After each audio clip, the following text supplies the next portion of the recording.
Welcome to our latest in the series of Bull Sire reports from Showbox Sires, Dairy Business, the Dairy Voice. I'm Tim Abbott, the host of the podcast series, and today we have my partner in Showbox Sires, Mike Duckett, as always, and a special guest to introduce our latest release bull for Showbox Sires through the Select Sires program, 744HO18213 Eternity. He is a very interesting Anahita son out of Lambda Erica, a cow we've talked about in several podcasts, and a very popular cow that we're involved in. Our special guest for our podcast today is Terry Smygwaty from Ontario. Terry was instrumental in the development of Lambda Erica and has been involved in her career basically from the start. So Terry, welcome to our podcast. It's great to have you. Yeah, it's great to be here. Appreciate the invite. And it's exciting. Thank you. Yeah. So, Terry, tell us a little bit about Smygwaty Holsteins, your operation, and what goes on there. Yeah, so we're a second generation dairy farm here in Russell. My parents started farming, many, many years ago. We've been in this location for about 30 years. Russell's about 20 minutes east of Ottawa, Canada's capital. We milk around 75 cows, farm around 200 acres. My wife, Holly, my three kids, Haley, Ryan, and Emily, help with the day-to-day of the farm. And yeah, we're just farming away in Russell. It's lots of fun. and honestly, just geographically, you would be really close to the Quebec border. Is that right? About an hour. Yep. Yeah. About an hour. And on the brighter side, you're also close to the New York border. Yeah. Yep. Well, you could go an hour and a bit either way, and you're going to hit the States or Quebec. So yeah, yep. I think, it's good. Our listeners from all over the world like to get that little feel for where you're located. So really in the past 5 years, Terry, I would say Smygwaty Holsteins wasn't, a name that was known around the world as much as it is today. What have you done the past 5 years? Or I'm sure it's more than that. Maybe it's 10 years, but tell us a little of what your direction has been.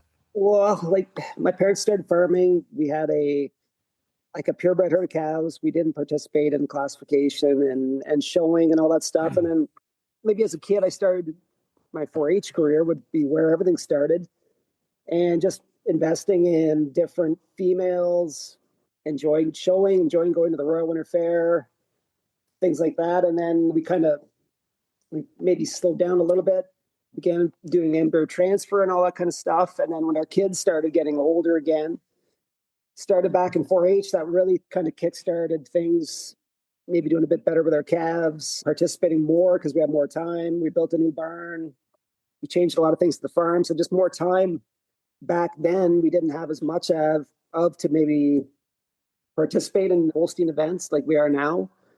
So I think that's really the main difference. Like when I was a kid, I loved 4-H and I loved showing, and I hung around lots of people that were keen, but we just didn't really have the time maybe as we do now to put in a better effort and participate.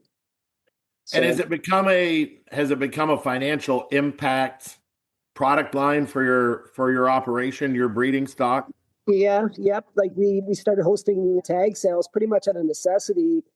Maybe our first one, we had we built a brand new barn, increased cow comfort, made a lot of animals, a lot of calves, and then we had nowhere to go with them, right? So we had to have hosting sales, promote ourselves a little bit, put yourself out there and open up the barn doors, as you would say, and then put a price on everything that was, that we thought was a good product, and, just let people come through and hopefully they pick something out, take it home, develop it. And that's really opened things up. We've met a lot of people doing that, and it's been really, really good. Well, that's a neat story, Mike. How many people in our industry are driven either by their own 4-H experience or that of the kids? Like Terry, I would say, before we go to Mike, your kids are really keen on this, right? Oh yeah. Yep. And that's a driver for any of us, right? If the next generation is fired up about breeding cattle and promoting your cattle, there's nothing like it. Yeah, for sure. Like we use the 4-H program every year. We invest in a few new calves, like really interesting cow families. It's got to be kind of that complete package is when we will buy a calf. Everybody gets behind it. We all put effort into that heifer and enjoy it for the 4-H season. And then cross your fingers, hope she calves in to be a really exceptional cow. Sometimes we flush them after the 4-H season, try to build new family quickly around it. And then if we do have like a tag sales coming up in the future, you've got a crop of calves. People have seen the animals. We try to promote them a little bit, and you're off and running pretty quick. Well, that's that's a neat way to do it and a neat approach. Mike, you've been very involved with Terry for years. You've gone to his farm several times and bought quite a few cattle out of his barn. Tell us a little bit about your connection with Terry and Holly and the family. Well, it's certainly when you think about everybody we've talked to, Tim, on all these podcasts, almost all of it goes back to the 4-H days and the stuff that we're doing with our kids and stuff.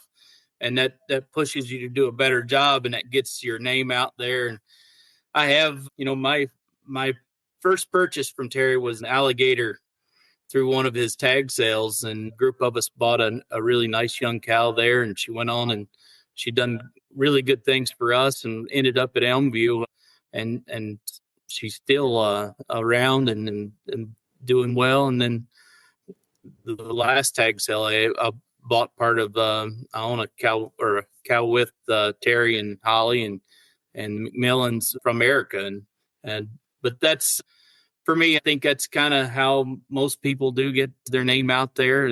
They open up the doors and they invite people in, and with 4-H and stuff with the kids, it's a good way to improve your herd.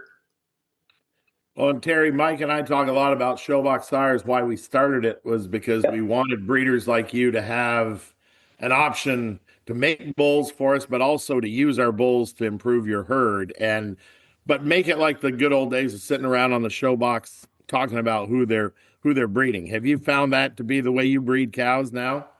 Definitely. Oh yeah, like exactly that. Sitting around, have a few drinks, enjoy each other's company.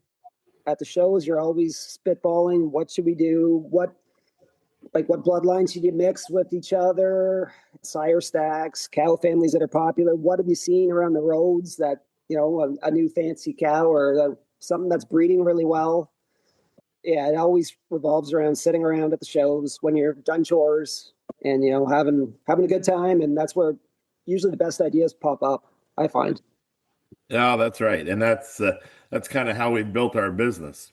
Yep. So now we need to get to the crux of our podcast. We want to talk about Lambda Erica, the dam of this new Anahita son, Eternity.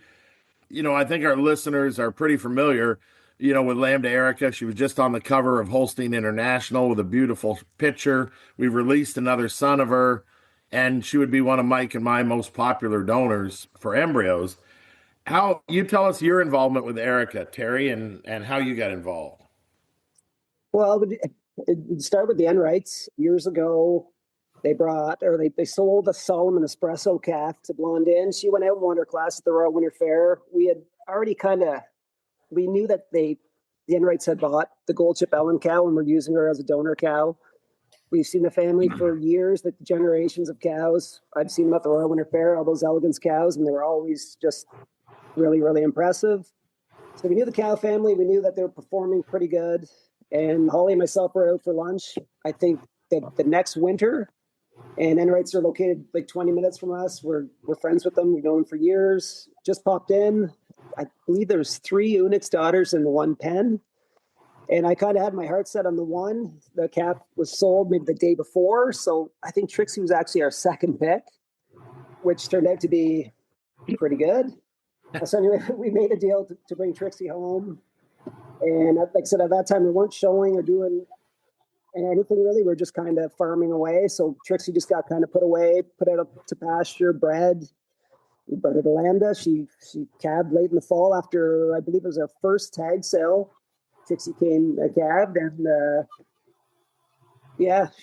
she developed really nice. We scored the cow maybe midwinter. I think she won 86 points. And then it was kind of the start of Facebook and all that for us. Holly put up a video actually featuring Trixie. And that got the attention of the McMillans of Kingsway. And I think it was Morgan and Justin Beltois popped in. They wanted to see the cow. And then the following day, Ethan drove down and he wanted to see the cow. So we made a deal pretty quick. And she found a new home at Kingsway. And yeah, I just went on from there. I think she was first senior 2 the following summer. And then we dried her off. And yeah, she was bred back for the next year again. So, and Erica just lived in the pens here. And yeah, it was a really nice heifer. She was actually lot 1 in the following year's sale, the sale that Mike bought Raindrop. Raindrop was lot 2, Erica was lot 1 in that same sale. So it's kind of neat. That's a lot of power. That's a lot of power in one sale, wasn't it? Raindrop and Erica selling 1 and 2. Talking about opening the doors, right, Mike? Yep. We actually we went back the other day and looked in our catalog for that sale. We had Erica was lot 1, Raindrop was lot 2. We had a cow named Sidekick Amarillo. She was nominated All-American in the juniors. We had Sidekick Dawn, was honorable mention All-American or All-Canadian in the Milk and Winter Yearlings that year. And we had All-Canadian Red and White calf was a warrior from the Apple family that won for my daughter at the Royals. So we had 5 different animals that got nominated in some kind of form out of that tag sale year. So it was a really special year. Not many sales, Mike, and you and I have had some great ones, but not many sales can boast 5 nominations out of one sale, and particularly right out of one barn. And all different cow families too. That was the kind of unique thing. Nothing was really overpowering one family over another. They just all kind of clicked at the right time, and we were really, really lucky. So, Mike, you were the guy that started our relationship with Erica. Tell us about when you saw the cow the first time and what happened from there. Well, I'd like to take a lot of credit for finding her, but actually I was scrolling on social media one day and Brian Karskadden he had been back to the farm and was explaining the story how this used to be Fairbanks, and it would be his home farm, and down at the corner of his post he had a video of Erica, and I seen this video on Facebook. And right away, I got on the phone and talked to Terry and Ethan. And next thing I did was got in the truck and went to see her. And I'll never forget getting there. And as you walk through Terry's herd, it's, Terry's bought a lot of great pedigreed cows and built from them. And so you walk through and you see famous cows all the way down. And then we get back to the back and she was in a box stall, and his daughter takes her out, and she was one of those cows that you just didn't want to leave without something done. So the cow, it's so impressive. But she had one problem, and she was going to be due the first week in October. So that was my stumbling block there. Because obviously for us, World Air Expo is the show that we want them for, but I still couldn't leave her along even due wrong. And we made a deal to purchase part of her, and Terry and Ethan stayed in.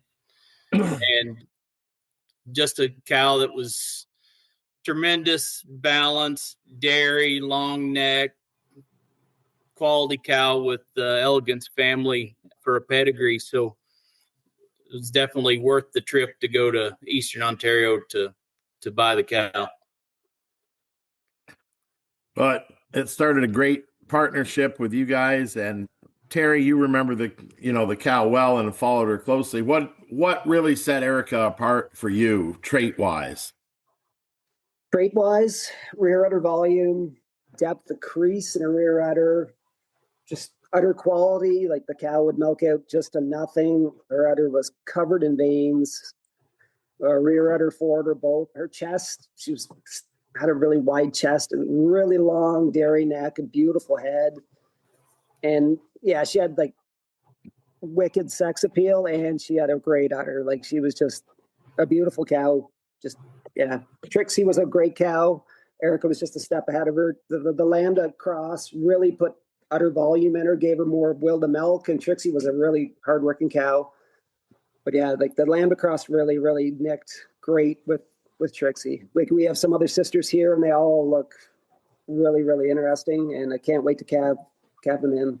Hopefully they're half as nice as Erica, and we'll be in pretty good shape. Well, the neat part is, Mike, you and I talk about sire lineups all the time. When you put Lambda and Unix and Gold Chip, and then you mix in the older generation of bulls behind that with Dundee and with all the great bulls that are in the Elegance family. I think it's 11 or 12 generations of excellent cows, if I'm not mistaken. Yeah, 11 generation, but there's 296 and 195 in those 11, and they're all from bulls that have made a big impact during their time, and they're bulls that got crossed back and forth on each other and were the magical matings all the way back. So, Mike, Erica now lives at Duckett Holsteins. She's one that Showbox Sires now owns solely ourselves. What's her status right now, and can you tell our listeners a little about her? So Erica, last year she was 5th place senior 3, but she had been milking exactly a year at expo time, and so she's fresh again the end of March. Cal looks tremendous. I think she had about 135 pounds of milk this last test with a 4.2 fat. We're pretty excited to get her out this fall. Cal's done exactly what we've asked. She's just matured and she still has that impressive rear udder and veins all over. And when you start looking at her, she's exactly what. And Terry's talking rear udder and stuff, and she's breeding that on to her. When you look at the stuff in this bull, I think she's going to be a cow that transmits just like all the generations before. Well, we've said many times, the Elegance family has not really had an impact in the AI business, in a big way yet. And as we've talked to Joel Keatsman, we've talked to the Kingsway boys, and now Terry, Erica's the first real cow that puts it all together, isn't she, Terry? Like the cow that's got enough numbers and enough sire stack and enough show appeal to get it done. And yeah, go ahead. Yeah, the cross of Lambda in the cow has changed things, I think, a lot. Really, you get way more production out of the pedigree and stuff like that, and I think that's a big change. So, Mike, you just traveled around Quebec about 3,000 miles, if I'm not mistaken, through the province looking at cattle. You saw a few Anahitas, and I think a lot of our listeners may be familiar with the name, but not the bull himself and what he's doing. Can you tell us, you've been a big fan of Anahita all along. Tell us what you can about him. So actually, Anahita, I think it's, and the reason we used him here is we actually owned, I would think it would be his 4th dam, McCutcheon April. She was quite a nice young cow that we bought when we were in Quebec one time. And then the family past that was there at Mystique. And I did see very few Anahitas fresh, but it looked like they had lots of width and tremendous udders. And then Ambrose in the same family, we've seen a few more of those, and it looks like they were making the same exact kind. Beautiful udders, big rear udders, and lots of strength and power. And on the heifers that we have here, we should have some this fall calving. Definitely heifers that are more modern in their frames as far as the width and the strength. Probably not going to make a ton of show heifers out of them, but I think they're correct and adding some of the stuff that we need to the genetics we've got now. And what I really get excited about with the Anahitas I've seen, they are a little more strong, a little more compact. But boy, Erica is as long as a train. And Terry, you referenced her long neck. So last spring, Mike actually sent me an Anahita from Erica. And very unassuming calf. We tucked her away in the pens, just fed her along, and now she's a spring yearling right now. We flushed the heifer. She's changed immensely, and exactly what Mike said, like her frame, square cow cut frame, and she has Erica's long dairy neck. Like she is exactly what you think putting the two together you could get. That's what this heifer is. Like I think she's one of my best prospects for next year for calving in, and really exciting heifer, dairy strength and dairiness at the same time. So it's pretty unique combination. Well, and when our listeners look at the pictures, Mike, of the bull, he is one pretty rascal, isn't he? The bull looks just like you described the heifer, Terry, like This bull is long and square and stylish. Boy, he's a pretty bull, huh, Mike? You've seen the pictures. Yeah, and the thing with Erica is she's you can see a lambda here and there that has the little square short heads and stuff. This cow's got a beautiful long head and neck, and this bull, when you see the front view of him, he's extremely wide chested, and I think it's going to be a good combination. So, Yep. Terry, you've studied the bull a little bit. My breeders always like to hear from the breeders of the cow family how you would use the bull, like on Daughters of what direction would you go when you're using this bull for our listeners? Anything with sidekick in it, in their blood, I would use this bull like crazy. Majors, sidekick himself, Chiefs. I'm a big fan of Chief. It would work really well with Chiefs. Detectives, alligator blood. The way the daughter looks here and the way her frame is and stuff, like Mike already talked about Anahita and the way he makes frames. I think everybody needs dairy strength. They need to, shorten their cows down, widen them up a little bit. And with Erica's Springer rib and the way the bull makes frames is pretty much you could use him anywhere. It's like just maybe not on lambda blood because he's got enough lambda in him already, but yeah, pretty much anywhere. He's going to make something really nice and really strong at the same time.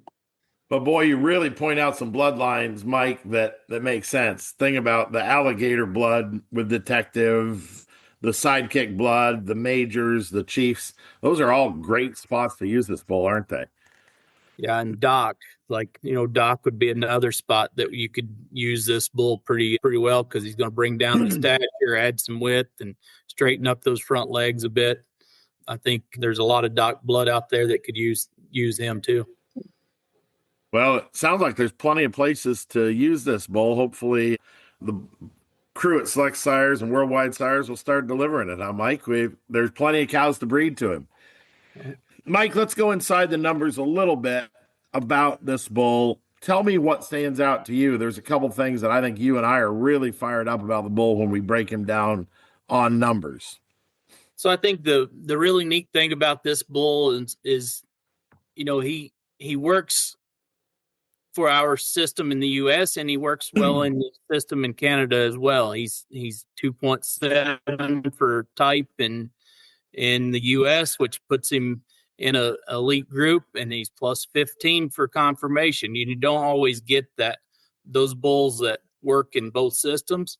He's plus on milk in both systems. He's plus on fat, huge rear udders, and he'll add teat length. But the one thing I like is he's 2.5 points of stature. He's 1.5 points of openness, almost 2 for strong, over 2 for deep. Those first 4 or 5 categories, those numbers are real close to each other. And I think that breeds balanced cows with lots of width and depth. And I think that's where he's unique, and with the pedigree behind him, I think that's a pretty neat traits to have.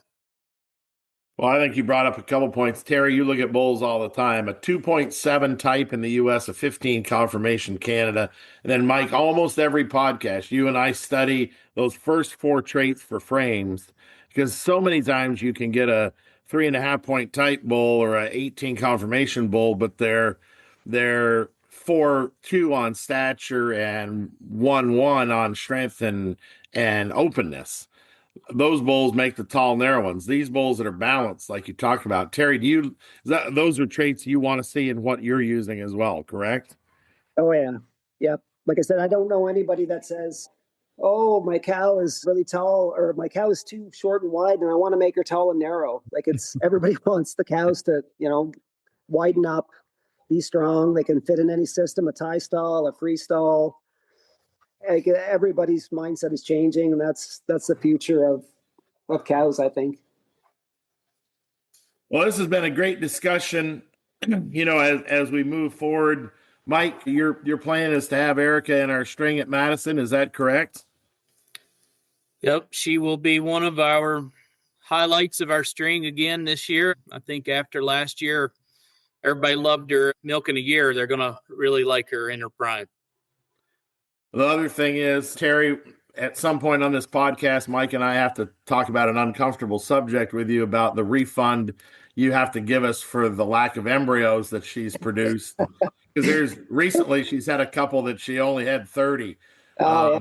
That's too bad, but too bad, guys.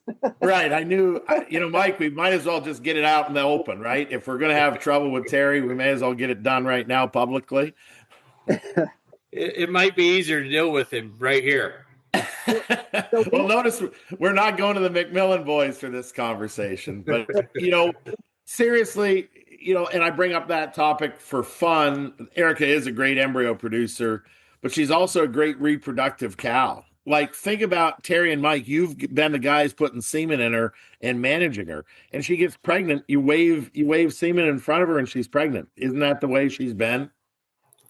She gets semen again on Friday, so she's set up to get bred again on Friday. And you're 100% right. You can have the best cow in the world, and if there's no reproduction there, you're not going to push the genetics forward, or you're not going to make any money. So when you get a total package like Erica, it makes it pretty fun. Yeah. There's a little part of the Erica's story too. Whenever we put her in our tag sale years ago as a heifer, the Ure family had bought an interest in Erica. We owned her together, and we flushed her to sidekick as a yearling heifer. I believe she made 15 sidekick embryos, and then the sidekicks resulting. Chris has some really beautiful heifers, and then we have 2 sidekicks here that are going to be both due for second calf winter 2-year-olds this fall. So if you're talking about fertility and cows that want to work and just be good cows, like, this cow can do it for sure. And her daughters are doing it already. They're fertile and everything's going in the right direction. Well, you'll be glad to know one of our recent matings on her, Terry, was sidekick again, because we just think it's such a cool crossover to make something really, really out there. Sidekicks on the comeback. Some great cows. He's made a lot of great cows, and it's a perfect cross for Erica. We did it years ago, and you guys are going to be really happy again with your calves. So we'll kind of let you wrap up your final thoughts, Terry, and you've kind of headed down that path. Give us your final thoughts on this bull and on what we're doing with him at Showbox, if you wouldn't mind, for our listeners. I just think it's, like I said, the way the modern day cow is going. You want cows that are wide with a nice spring to the rib with really high quality udders, and they're have that true dairy quality. Erica's got that cross Vanahita.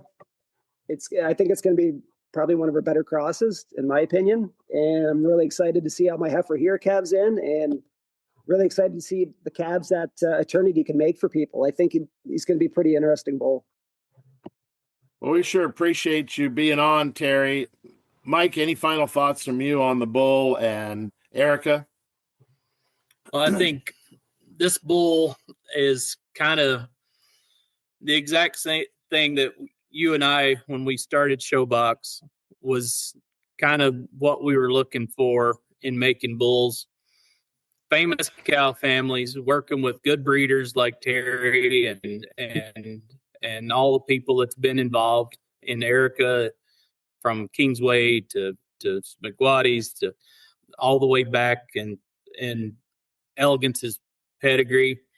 It's exactly what we're trying to do at Showbox Sires. So we're excited to get him out there, let people use him, and excited to see what comes of him down the road. Well, I thank our guests, Mike Duckett and Terry Smygwaty from Smygwaty Holsteins. Certainly, if you don't know Terry and Holly and their family, they are some of the most passionate young breeders in the business. Make sure you get to their farm. Make sure you learn what they're doing. Terry, I met you a decade ago. You came to one of our board review sales and bought the best heifer in the sale, a daughter of Gold Barbara that bred very well for you. So, it's fun, Terry, because when I met you there, I didn't know who you were. And, 7, 8, 10 years later, you're a name that's known around the world. So congratulations. It's been a fun ride, hasn't it? It's been really fun, Tim. Yeah, I still miss Doorman Bed every day. She was one of our favorites. We were so happy when we bought that heifer, and she bred really, really well for us. And yeah, it was really fun getting to the farm in Vermont and eating eating at the Abbey and having a beer with everybody there, and we had a great time. That's a big part of the Holstein business, is traveling, meeting new people, and just enjoying things. Well, if you're bored on Saturday, Terry, there's a sale at the Abbey, and we'd love to have you show up. So come on down. Is the salad bar still going? Yeah, no salad bar. COVID stopped that. No more salad bar. Oh my God, that might be a deal breaker. Yeah, exactly. Well, it's been a fun session on our podcast series. Mike and I have been very excited about the combination of Anahita and Erica. One thing that we found on Anahita many times, the bull does not make offspring that transmit on both sides of the border. And we don't understand all that, but it's different formulas and different calculations. But a lot of the Anahitas don't get the U.S. type. They get great Canadian conformation. And the proof will be in the pudding as to, which system's right. But what we love about this bull is both systems. 2.7 type, 15 conformation. He's right at the top for both. The other thing, Mike, we talk a lot about getting more fat into the pedigrees and into our bull lineup. This bull does that. And 11 generations of the best sire stack you could have in the breed. Literally a who's who. So we're looking forward to you telling us about how you're going to use 744HO18213 Eternity, the Anahita out of Lambda Erica, the cover girl from Holstein International, that will be released this week through our system at Select Sires and Worldwide Sires around the world. Thank you for listening to this podcast.